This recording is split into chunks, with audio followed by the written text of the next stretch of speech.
Guys, today's video, how quickly do you start losing muscle? So let's say you have an injury or whatever, you just can't work out for a long period of time. No matter what it is, it could be an injury, a vacation, whatever. You can't work out for a couple weeks. So, or even longer than that, months. After how much time are you going to start losing muscle and strength? So I'm going to keep this pretty simple. Now, there isn't an exact science, but it depends. If you have had the muscle that you had and the strength for a long period of time, it's more likely going to be there for longer, because your brain and your muscle memory is going to kick in, so it's just going to stay there for a lot longer than if you have new muscle. If you've just put on the muscle, it's going to be a lot easier to lose. So that's the first thing. Now, how long is it going to take? So the first thing that starts to diminish is strength. So after you stop weightlifting, after you stop lifting heavy, like I would say a couple weeks, like 3 or 4 weeks, like let's say a month after you stop lifting, you're gonna start to see strength loss. Now, is it permanent? It's not. It's only permanent if you would do it for a couple more months, but the first month when you start losing that strength, it's not permanent, because after about a week or two, when you start training again, it's gonna come all back. So strength gains is not that complicated. Now, muscle is a different story. So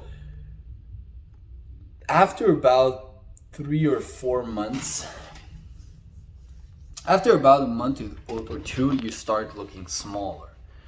That's only because your glycogen stores are not as full, probably because you're not getting a pump on a regular basis. You're not lifting, your muscles aren't used to it, so you're only gonna look smaller, but you're not gonna be smaller, if that makes sense.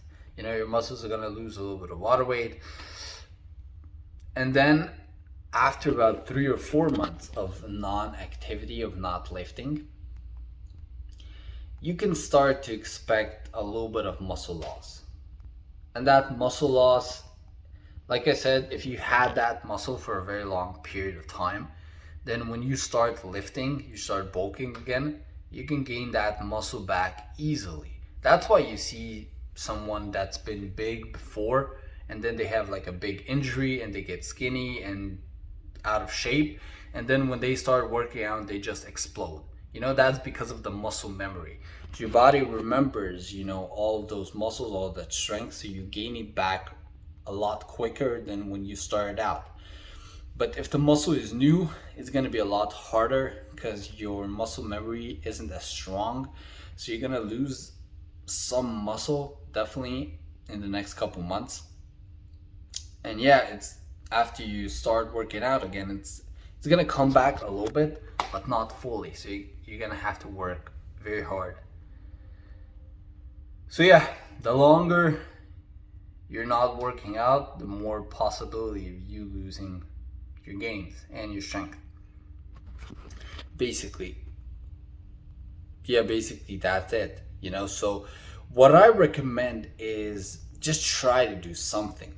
Just a little bit of calisthenics is gonna come a long way in preserving your, like, a majority of your strength and your muscle, because you're signaling to your body and your brain, hey, we still need this muscle. We still are performing these hard exercises, so we still need the muscle and the strength. So just do whatever you can. If you can do just a couple exercises or just calisthenics, whatever, just try to work around it instead of just stopping to work out. That's my advice. But yeah, you gotta see for yourself what's the situation. Maybe you really can't do anything, and yeah, so you can't do anything about it. It's just another setback in life, because we have all of us go through a lot of setbacks. So it's just another setback, and you just have to deal with it and just go hard as fuck when you come back, basically. Yeah, can't do anything about that. So thanks for watching. I hope this video helped you out. Definitely like, leave a comment, and subscribe. Peace out.